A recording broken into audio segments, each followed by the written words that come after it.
साहब थे, उन्होंने पूरी जिंदगी काम किया, उनको किसी कुत्ते ने नहीं पूछा, लेकिन उन्होंने जब वो मीरा के साथ नंगी बातें की, बेगर्दी वाली बातें की सोशल मीडिया पे, तो उनको एक नेशनल टीवी ने एक बहुत बड़ा शो दे दिया। हाँ भाई, आजकल जो है ना चीखने धाड़ने का दौर चल रहा है, चीख लो, ठीक है। चीखने से ज़्यादा हम लोग ये समझते हैं, हमारे लड़के स्पेशली समझते हैं, अनफॉर्चुनेटली कराची के लड़के ज़्यादा समझते हैं कि हम चीखेंगे ना, हम आवाज़ ऊंची करेंगे तो हम बताएंगे दुनिया में कितना दुख चल रहा है, कितनी कोई बर्बादी हो गई है, वो इंसान ऐसा, ये इंसान वैसा है। तुमने बोला ताबिश हाशमी के बारे में कि तुम जो वो जो है उसने उसको दुनिया में किसी कुत्ते ने नहीं पूछा।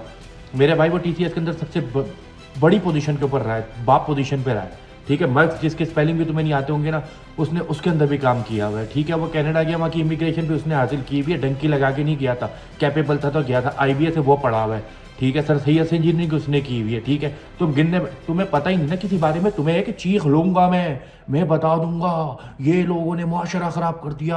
अब तुम्हारे आबाओ दाद ने बड़े होने भी तो वही किया जो कि इन्होंने किया, इन्होंने कोई नई चीज़ की है। तुम तो ऐसे मार्केट में चीज़ दे के चीखे हो, लोगों की नफ्स पकड़ते हो, ठीक है, इमोशनल रोना धोना डालते हो और ड्रामेबाजी शुरू कर देते हो, ठीक है। वो डुअल मीनिंग बातें करता है, उसने मुल्क बर्बाद कर दिया, माशरा बर्बाद कर दिया। भाई माशरे में था क्या? पोर्नोग्राफी के अंदर नंबर 1 पोजीशन पाकिस्तान की है। हाँ, इसके बाद ही हुई है ना, इसके बाद रेप केस बढ़ गए हमारे मुल्क में, ठीक है। इसके बाद पोर्नोग्राफी पे क्लिक ज़्यादा मिलने लग गए हैं। ये अगर बात है तो इसके शो की हाईएस्ट TRP पाकिस्तान में क्यों देखी जाती है भाई? क्यों ये पाकिस्तान का नंबर 1 शो बना हुआ है? वजह, सारे स्टूडेंट आके यूनिवर्सिटी के, कोई फिजियोथेरेपिस्ट का पूरा बैच आके बैठा होता है, कोई डॉक्टर्स का MBBS का बैच आके बैठा होता है, कोई कॉर्पोरेट सेक्टर से बैच पूरा बैच बोल रहा हूँ उठ के आता है सोसाइटी का, इसको देखने के लिए, इसका शो सुनने के लिए। उस पर तालियां भी बजाते हैं ये लोग। क्यों बजाते हैं? क्योंकि बहुत घटिया बातें कर रहा होता है।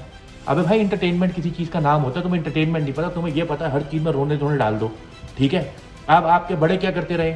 अगर इनकी एक्सेप्टेबिलिटी नहीं होती माशरे के अंदर तो ज़ीरो होते यूट्यूबर पे सब्सक्राइबर्स और ज़ीरो होती इसकी TRP इंटरनेशनल या नेशनल मीडिया पे जहाँ भी है, इसकी ज़ीरो होती, ठीक है ना।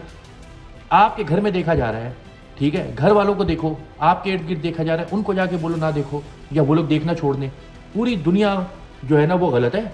आपका जो नज़रिया है ना, मतलब वो माशरे के लिए, माशरे को करके माँ बहन कर दो तुम अपनी, और उसकी भी जिसका तुम्हें पता ही नहीं है कद्दू कुत्ते की तरह घूम रहा है। अबे भाई, चीखने से कौन कुत्ता जाहिर हो रहा है वो पता चल रहा है, ठीक है। इसके अलावा आपके बड़ों ने क्या किया, ठीक है। वो आता था लूज टॉक के अंदर मोइन अख्तर क्या बन के आता था? बंगाली जब बन के आता था तो मुंह के ऊपर कालक मिल के आता था, बंगाली काली है, रेसिस्ट बन रहे हैं, ड्रामे करो, रेसिस्ट हो गए। उस वक्त तो चीखे के माशरे के अंदर इसने ये बिगाड़ पर कह दिया, ए बंगाली को बोंगली करके फोर्थ मार के सर फोड़ देगा, ऐसे करके तुम बोलते थे। क्यों उनके नकल उतारते थे? क्यों उनको काला साबित करते थे? रेसिज्म क्यों करते थे?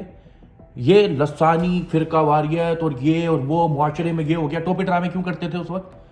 लूज टॉक के अंदर एक आप बन के आ रहे हो अफगानी, तो अफगानी का ज़रूरी है, उसने सवार रखनी है। हर अफगानी उठ के बोले माशरे में इन्होंने बिगाड़ कर दिया, ये ड्रग्स के जिम्मे में आता है, हम तो ड्रग लेते नहीं, हमारे बच्चों को अफगानियों को दिखा रहा है कि हमारी नस्लें ड्रग रखती नहीं है। मेरे भाई, कोई चीज़ इंटरटेनमेंट का नाम होती है, ठीक है। इसके अलावा आप आ जाओ उमर शरीफ साहब के ऊपर, मरहूम के ऊपर, वो भी आपके बड़े देखते रहे ना। अरे जाओ किताबों में पढ़ो, पड़ोसियों के हकूक पता चले। 2 जवान बच्ची हैं इनकी, हर वक्त घर में रहते हैं। जाके पैसे दे के स्टेज शो देखते रहे, फिर नेशनल टीवी पे बनफसर हफीज खुद भी वो जाहिर हुए। ये सब नेशनल टीवी की बात है ना। तो उमर शरीफ साहब क्या करते रहे? उमर शरीफ साहब अम्मी के घर, उसकी अम्मी के घर, तेरी अम्मी के घर, मेरी अम्मी के घर, फिर एक लंगड़ा था, एक लूला था, एक काला था, एक नीला था, एक पीला था। ये ब्लास्फेमी की चीज़ें करते रहे हैं, ये रेसिज्म करते रहे हैं, ठीक है। ये लोगों की बॉडी शेमिंग करते रहे हैं, इसको ये निकालो तो इसका मुंह ऐसा निकलेगा, उसको वो करो तो वो निकलेगा, तुम्हारी अम्मी के घर से निकलेगा, मैं तुम्हारे घर से उठ के आया हूँ, है सोया इनके घर था उठा। ये जो बिलो द बेल्ट हरकतें करते थे ये सही है, ठीक है। लेकिन आजकल सोशल मीडिया पे व्यूज चाहिए तो हमें चाहिए सुमाशरे की सही करना है। भाई मानता हूँ, जहाँ वो बच्चों के साथ कोई लड़का अगर बच्चों के साथ बैठा है और बच्चों को ऐसे वो बच्चे मुंह से अपने डुअल मीनिंग नहीं बल्कि बात ही गंदी कर रहे हैं, ठीक है। और वो छोटे बच्चे हैं, उनकी कम अकली है, उनकी अभी ग्रोथ इतनी नहीं हुई हुई, ठीक है। उनकी ग्रोथ को स्टंट ग्रोथ ना बनाया जाए, उनको एक ऐसी चीज़ ना बताई जाए कि बच्चे जो हैं वो उसी आग में गिरें और वो जहालत सीखें और असल में मेटेरियलिस्टिक हो जाएं, पैसे के पीछे जाएं। उनसे जीवा हो गया, हादी हो गया, सलमान सैफ हो गया। सलमान सैफ खुद भी अभी यंग है, ठीक है, वो आहिस्ता आहिस्ता सीख लेगा। हम निशानदेही कर रहे हैं, बच्चों पे निशानदेही मेनली है कि यार उनको ये ना सिखाया जाए, क्योंकि उनके हादी और वो जो छोटा बच्चा जीवा है वो लोग यही देख रहे हैं कि यार हमारा ट्रेंडिंग में जा रहा है, हमें इतने पैसे मिल रहे हैं, 2 लाख सब्सक्राइबर हो रहे हैं, वो मेटेरियलिस्टिक होकर गंदी से गंदी बात पे आ रहे हैं। वो मैं आपकी बात से इत्तेफाक करता हूँ, मुझे कोई इख्तलाफ नहीं है उस बात से, वो सही कर रहे हो, सही कह रहे हो आप, लेकिन जहां आप कर लेते हो ना बिल्कुल ही ला इल्मी का इजहार कुत्ते की तरह घूम रहा था, किसी ने नहीं पूछा और डुअल मीनिंग बातें कर रहा है और हम 90s का दौर भूल जाते हैं, ठीक है, बड़ा बाइखलाक दौर हमारे आबाजदाद का गुजरा है ना, ठीक है, वो जो दौर था वो मैंने आपको बता दिया। तो चीखने चिल्लाने से, चीखना है तो सब चीखने बैठ जाओ। हम लोगों का मसला ये, हम गला फाड़ने लग जाते हैं, वो मैं तुम्हें बताता हूँ कैसे हुआ, तुम माशरा खराब करोगे, तुम ये करोगे, तुम वो करोगे। भाई ये करने से, ड्रामेबाजी से ना कुछ होगा नहीं। बात करनी है ना असूल की कर लो, तमीज़ से कर लो, दलाइल के साथ कर लो, उतना ही वजन होगा, ठीक है। ज़रूरी नहीं है कि चीखना धाड़ना करो और किसी की स्टडी किए बगैर उसकी ज़िंदगी की, उसके करियर की, और आप ऐसे उंगलियां उठाने लग जाओ।